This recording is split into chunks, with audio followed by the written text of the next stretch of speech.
Welcome back to the Scouting Report. Today we've got for you the LFT Rat Pocket Charts.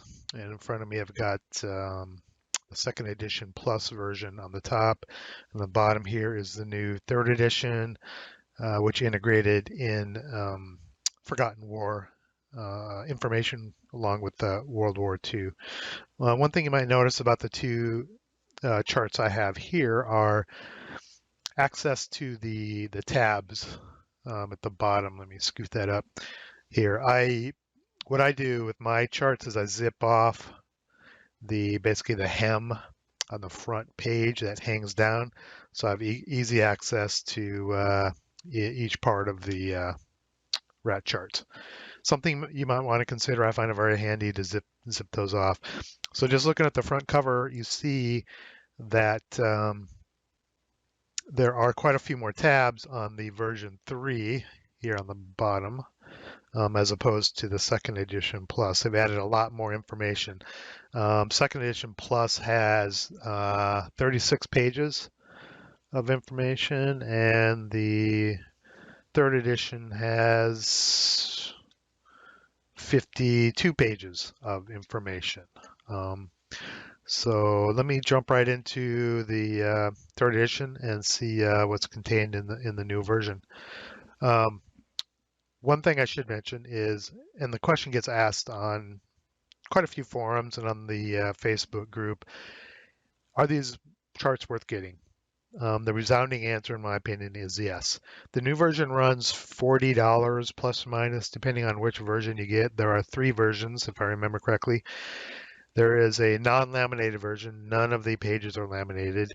There is a version where the front cover and the back cover are laminated only. And then the third version is the front cover and the two kill pages are laminated, and the back cover is laminated. The price variation between 3 versions, like I said, it's $40 plus or minus $2-3. I can't remember the price of each one. The version I got is the second version, front and back cover laminated. Were I to do it again, hopefully this stays in focus. I have a new camera set up, courtesy of my wife, in full glorious HD and hopefully much clearer. If I were to order this again, I would get the third version, the top tier version, which has the front cover laminated, the 2-hit, 2-kill laminated, and the back cover laminated. And I say this because you can probably see I haven't had these charts long. I've maybe played 2 or 3 games with these charts, and the 2-hit, 2-kill tab is already beginning to fade. Let me see if I can zoom in on that. It is not laminated, so the ink is already starting to wear off on the first tab there, the 2-hit, 2-kill tab. So I recommend getting the version with that laminated as well. It's a few extra bucks. And the tabs that you will be accessing the most are the inside cover, basically, and the next page, which is 2-hit and 2-kill tables. You'll be accessing most of that stuff in all of your games. Well, you'll be accessing it for sure in all of your games. So let's step through this. On the front, it's essentially unchanged, except they added the die roll. There's green text down each column, so you can quickly reference without having to cross-index from the firepower column over here on the left. You can quickly go down a column to know that roll of 6 on 20 is a 3MC without cross-indexing. Small little addition. Let me see if I can zoom into that as well. Focus. Yeah, you can see the columns or the colors, the numbers in green there, just to the left on each column to indicate the die roll. Other than that, it's unchanged. Page 2 and 3 are all of your. Oops, I skipped a page. Let me go back. I don't want to skip the incremental infantry fire table. We cannot skip that. So page 2 is the optional incremental infantry fire table. Some people love it. Some people hate it. I'm ambivalent to it. I'll use it if someone would want to use it that I'm playing against. My preference is to stick with the old school infantry fire table. I'm not opposed to this, I just don't use it. But I'm not a hater. It is what it is. I understand why it exists. You people that love it, good for you. The people that hate it, I don't know what to tell you. Keep hating it. It makes for good conversation on the forums and the groups, I guess. On this page 3, we've got basically your close combat type of information and some random events. So you've got your ambush rolls, your close combat table, all the modifiers. Then you got some of the random event things like leader creation and heat of battle, which both of those can create some chaos in the scenarios.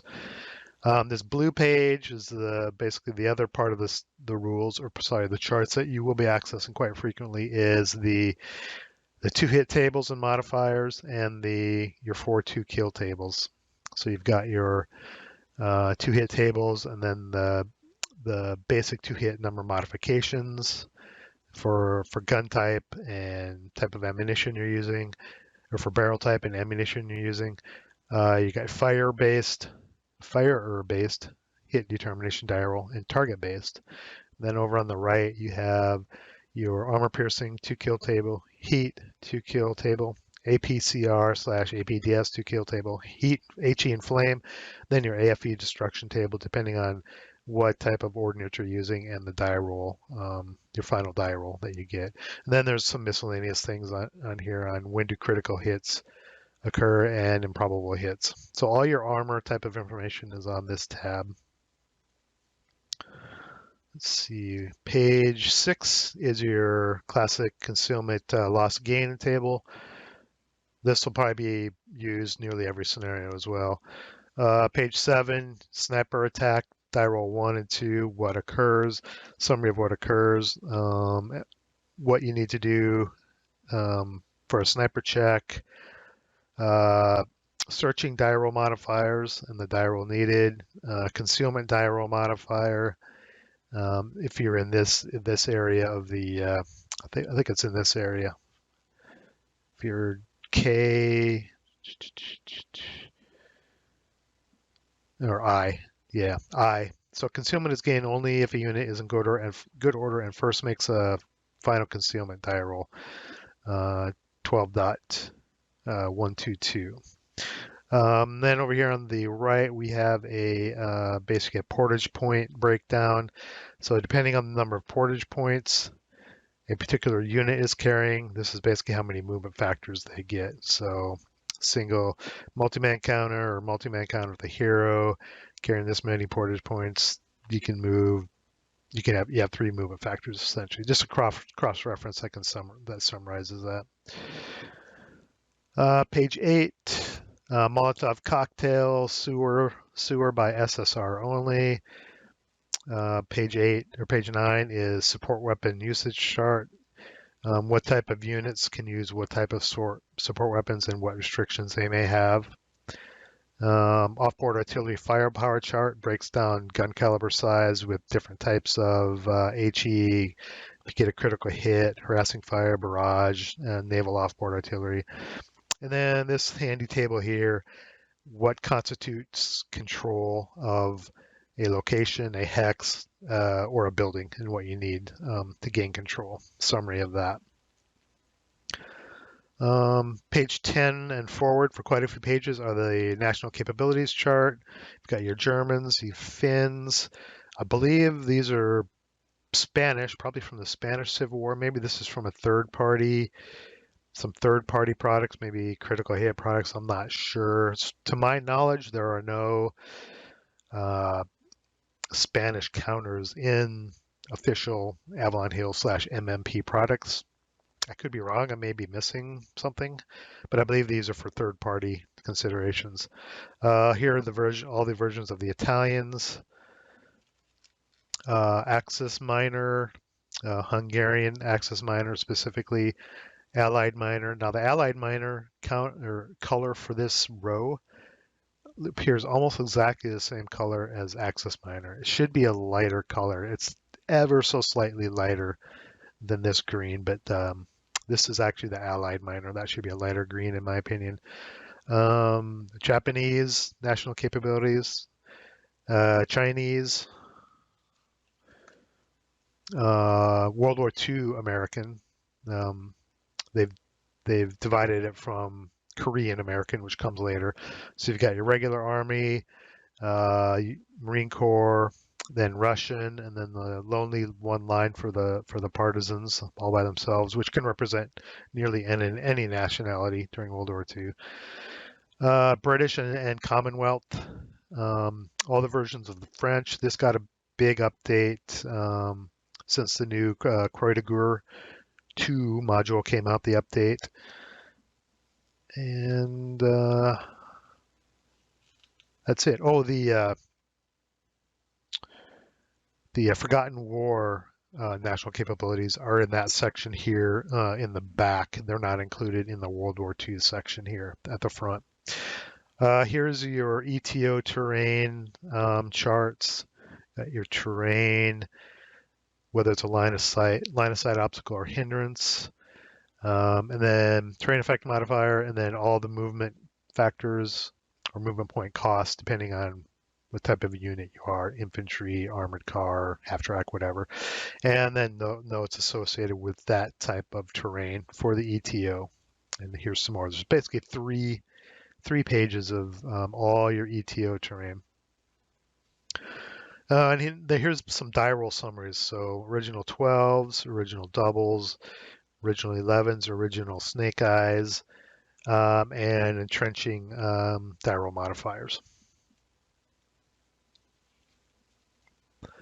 Railroad movement cost chart, some more random die roll information, original/final colored die roll/die roll summary, rubble creation by heat or HE, clearance attempts, die roll modifiers, kindling, spreading, HE fires, environmental conditions, spreading fire every event fire phase, kindling, wind change, wind force. I mean, there's so many charts in here. There's a lot of summary information that boils down the verbiage of the rules into these very handy charts. That's why I believe the Rat Charts are a must-have if you're an ASL player and a frequent ASL player. Here's a summary of all the light anti-tank weapons. They're 2-hit numbers based on range, and then they're two kill numbers as well, from Bazooka 43 all the way over to Panzerschreck and Molotov. Gunman handling, Panzerfaust chart, target facing, location of vehicular hits. I wish that was, for some reason I can never remember that. I wish that was on the 2-hit, 2-kill pages at the beginning, kind of shoehorned in somewhere. That'd be handy. Because I can't remember it. I don't know why. Demo charge placement versus AFV, indirect fire versus AFV, unarmored vehicle destruction table, canister firepower, HE equivalency chart, conversion from armor factor to aerial armor factors. Boy, there's so much here. This was in the version 2 plus or edition 2 plus of the Rat Charts. The OBA flowchart, very handy to help you learn, condense down again the verbiage of all the text of the off-board artillery rules into these basically 4 flowcharts, placing artillery request, the spotting round FFE1 part of OBA, the FFE2 part, and the continuation part of off-board artillery. Very handy to have. And a lot of this functionality, this flowchart, is also built into VASL if you play on VASL. I think it's an extension that I might have installed. Can't remember if it's built into the stock VASL module or if it's an extension, but it does exist that steps you through some of this. Bombardment effects, naval offboard artillery. I think this might be new for version 3. They added naval offboard artillery information. Overrun flowchart. Similar to the offboard artillery flowchart, except it steps through the overrun process with your armor. Anti-tank magnetic mines, non-terrain related vehicular movement point expenses, bog checks, bog removal, hull down maneuver attempts, all your different conditions for stun, recall, shock, unconfirmed kill are in here. Here's some Chapter E terrain, mainly dealing with beaches and beach landings. So got slight beaches, moderate beaches, steep beaches, ocean pier, reef, seawall, tetrahedrons. That's here in the Chapter E section. Then you have glider crashes, sighting task check, jitter fire. We're getting into some night action here. Interrogation table, if you take prisoners, information table, what you glean when you interrogate prisoners, recon die roll modifier. And then here we get into the whole night section where we've got this rat sleeping on the pillow here. All of these charts are from the section E or chapter E for the night rules. Then here we have a weather table. Basically, you have your weather type, wind change, visibility, movement, how it affects movement, what happens to smoke, what happens to blazes, etc. It's kind of a summary of all the environmental conditions and weather. Now we're in chapter F, DTO, desert terrain. Here's the desert terrain chart, very similar to the ETO terrain chart. Hamada immobilization die roll, sandbog, desert victory points. Then we jump into chapter G, which is PTO. You got your PTO terrain chart and notes, tanks and tank hunter information, and then PTO date dependent rules when certain things can or cannot happen. And then landing craft, I think this is new, landing craft flow chart for beach landings and landing craft attacks. There's 4 or 5 pages of this. So here's a landing craft attack tables with some notes and modifiers. Damage versus a landing craft, collateral attack effects on landing craft. Here we go. Now we're getting out of World War II. We're into the Korean conflict. So here's the Korean War national capabilities chart. So you've got your Americans, Marine Corps, Commonwealth, South Korean, United Nations forces, North Korean, and Communist Chinese. I have not played any that I'm aware of. I haven't played any of the scenarios from Forgotten War, but there are some Korean scenarios outside of that. I don't think I have played any of them. Then we have some specific things to the Korean campaign, which is leader creation, heat of battle, human bullet hero, suicide hero. A little bit different, similar to ETO, World War II type, leader creation, hero, heat of battle, etc., but a little bit different. Here's the Korean terrain chart. There's some slight additions. Steep hills is one biggie. Some miscellaneous table here, entrenching, etc. for Forgotten War, Korea. And then on the back, there is the final table, which was the rubble, flame, blaze table, which was not on the back of the edition 2+ version of the Rat Charts. So that's it. That's 52 pages of ASL chart goodness. Every chart you could probably need or imagine. I'm sure there's a few missing, but they're probably used so infrequently you don't really need them in here.